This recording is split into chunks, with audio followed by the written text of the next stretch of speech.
श्री रामानुजाचार्य स्वामी जी महाराज की, विश्व वल्लभाचार्य श्री त्रिवेणी स्वामी जी महाराज की।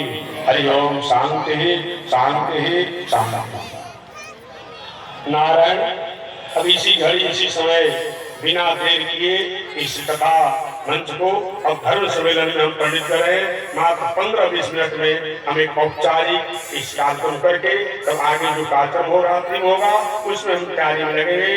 तो चलिए, काशी वाराणसी उत्तर प्रदेश से चलकर आया हुए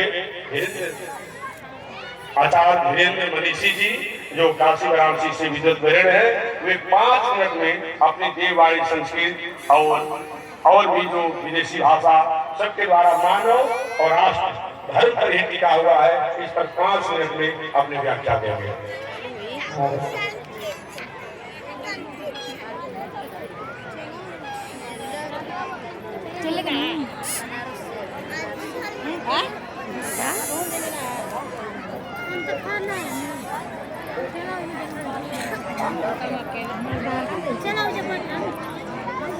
यतो यत्र समीपसे ततो नो अभयं गुरु, ततः गुरु प्रजाभ्यो